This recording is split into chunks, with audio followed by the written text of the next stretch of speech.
Yan. Ng hapon mga kamukil. O, update na naman tayo sa ating trabaho Iligan project na. Meron pa akong 3 araw dito mga kamukil sa Iligan bago ako babalik sa Davao. So, ang target ko na mahabol, nakukuha ko naman. No? Kaso lang yung pagsisiling dito, gusto ko sanang maumpisa na. Nadili ng 2 araw na sa paghihintay ko sa materialis na dumating. So, sige lang. Yan talaga na. Minsan maintindihan naman natin yung ating kliyente. So update tayo mga kamukil dito sa ating project sa Iligan City. Okay. Nandito tayo mga kamukil sa 3 kwarto dito sa pinakalikuran na area. Yan. Ito yung pinaka-entrada niya. Papasok dito. So dito yung ginawa ko ngayong araw mga kamukil, electrical, no? Yan, kung napapansin nyo, kakabit na ako ng mga metrohan, no? Para sa 3 kwarto na to, balit 3 metro yung kakabitan ko dito. So dito, pangatlo, ito lalagyan namin. Bukas ito yung pinakahuli kong lalagyan. Yung kulang dito mga kamukil, circuit breaker na lang. Ayan. Itong nasa baba, ito yung magbibigay supply, no? Papunta to sa circuit breaker. Ito yung pinaka galing sa ating main breaker doon sa bahay na to. Ang purpose ko lang na nilagyan ng breaker dito, o safety breaker, kapag halimbawa magtatrabaho yung magre-renta, pwede niyang i-off yung breaker na yon, hindi magpapunction yung kanyang metro, no? Para walang daya talaga na mangyayari dito, maiiwasan yung mga ganong pag-iisip, no? Pagdududa, baka sakaling yung bill ng kabilang kwarto napunta dito, kung walang ganyang pag-iisip, maiwasan, no? So, yung splicing naman nito mga kamukil, kailangan maingat sa splicing. Baka kasi pag-splice natin yung ilaw dito sa kabilang kwarto, inapunta dito sa ano na to, meter base. Kaya kailangan sa pag-i-splice doon sa taas, maingat talaga, no? I-analyze mabuti, planuhan, gawa ng plano. Yun yung pinaka-importante. So ito, papuntang breaker to. Ngayon, maglalagay tayo pagkakabit ng breaker dito, safety breaker, maglalagay tayo ng wire, papunta naman supply sa ating metro. So pag on natin sa breaker, automatic under yung metro na yan, pupunta na dun siya sa mga ilaw, no? Kung saan man, sa mga saksakan pupunta na yan. So maglalagay tayo ng breaker dito. So pag magtratrabaho yung magre-renta sa kwarto na to, i-off niya lang kagad yung breaker, safety na yung kanyang kwarto, hindi na magpapangsyon yung kanyang meter base.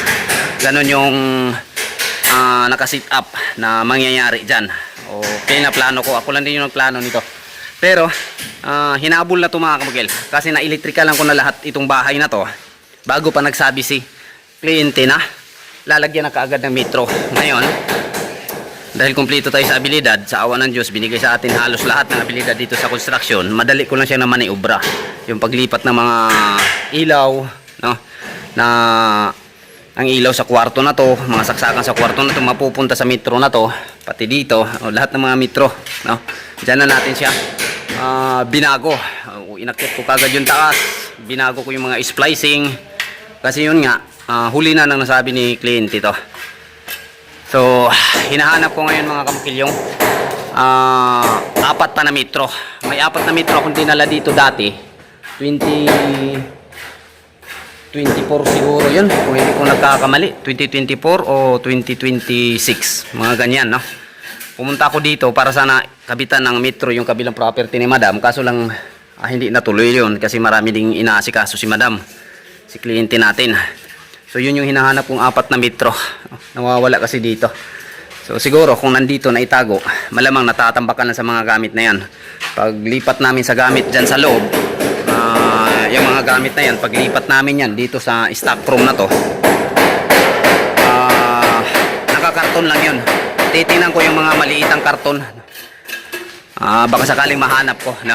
Kasi kung bibili pa tayo ng bago, alam kong mayroong 4 ako nadadala dito. Itong 2 na to mga kungil, bago ko itong dala mula Davao, kasi 6 na metro yung binili ko dati. Ngayon hindi ko nadala yung 6 na metro nung una kong punta dito, 4 lang kasi sobrang bigat na. Naiwan yung 2 doon. So ngayon may pinatrabaho si madam, dinala ko ulit yung 2 ito. Ito na yung bago kong dala. So yung kulang nito, circuit breaker na lang. Tapos dito, no? So sa loob hinihintay ko na yung kisame, no? Hardiplex talaga yung iniintay ko mga kamukil. Ngayon sana na kisame yan sa loob ng 2 araw. Ang pagkikisame namin mga kamukil mula dito sa kwarto na to, papunta na sana sa grahe. Paikot dito, matatapos na sana namin sa loob ng 2 araw. Eh ngayon, wala materialis pa na dumating. Sabi ni kliyente, kaninang umaga daw, no? Pero hanggang ngayong hapon, wala pa. Hapon na lang mga kamukil, malapit na lang magtapos yung 1 araw. Di pa dumating ang pricing board. So bukas yung huling hintay ko. Meron pa akong 2 araw para makapag-kisame mula sa kwarto na dyan papunta dito, no? Tapos ito, ma-plaster ko to. Kano lang, dumating na yung mga request kong materialis para ma-plaster ko to bago ako uuwi sa Davao. Pero babalik pa ako dito mga kamukil. Asikasuhan ko lang yung project natin sa Davao na isang paaralan, no? Private na paaralan. So kaninang umaga bago ko trinabaho yung mga meter base doon, ito muna, no? Nag-ano muna ako dito, inayos ko muna tong pinaka main breaker natin dito, yung mga panel board nya. 8 branch po to mga kamukil, 8 holes yung ginagamit natin dito kasi malaking project na to mga kamukil, malaking bahay na to at ang daming ilaw, ang daming saksakan na dinadala nito. So dito, kwarto na to, tapos na yan. Pintuan na lang yung kulan dyan at pagkukulay, ayan, pagpapalitada, tapos na. Renovation to mga kamukil, yung trabaho namin sa mga bago pa lang nakakakita nito. Isa po itong renovation. Halos na mga project ko mga kamukil, renovation po yan lahat. Ayan o, kikita nyo. So ito dito, ang makikisami dito sa sala na to, PVC to. Pero mula dito sa kusina na to, ayan, kasi kusina to mga kamukil, mula dito, hardiplex yan. Pricing board yan, gamit natin papunta dun. Yung talikuran yan, kwarto din yan, yun yung pinasok natin kanina. Magiging stock room muna yan sa mga gamit na to. Ito, no? Doon ko to ipapastar. Kung napapansin nyo, hindi ako makakagalaw nito kapag nandito to lagi. So 2 araw ko naghihintay sa pricing board. Kung dumating na lang sana, malinis na to dito ngayon. Naipasok ko na lahat ng gamit na to, no? Hindi ko kasi pwedeng ipasok to mga kamukil doon sa stock room na yon hanggat hindi ko makakasahan ng kisame. Kasi paulit-ulit tayo kapag ganun yung gagawin natin. Kung ipipilit kong ipasok ito doon parang malinis tapos hindi pa nakisamihan, pag kisame na naman namin doon, ipapalabas na naman naman yung mga gamit. So kailangan talaga matapos yun sa pagkisame bago namin ipasok yung mga gamit na to. Ang dami na. So dito sa pangalawang kwarto, Jimmy yung nakatuka na magpinis talaga dito sa harapang banda, no? So, ayan, concrete window jam yung kanyang binanatan. O bukas paikot na yan dito, pagpapalitada. Ayan, no? Pagka renovation talaga mga kamukil, grabe yung trabaho dito kapag hindi ka sanay. Ayan, palitada. Kulang bukas na araw matatapos to ni Jimmy, araw ng Biyernes. So sa Sabado makakalipat na naman siya kung saan natin siya ipapalipat. Ayan, marami pa kasing papalitadahan. Ayun, oh. Ayan, paikot yan, papalitadahan pa natin yan para pagbalik namin dito, pagkukulay at pagtatiles, plastado na lahat, automatic na, no? So yung kontrata ko lang kasi ngayon, unang-una itong roofing, binago namin, ceiling, yun lang yung una talaga namin kontrata. Ngayon pagkatapos na sana, matagal na sana itong natapos, papa-additional si kliyente.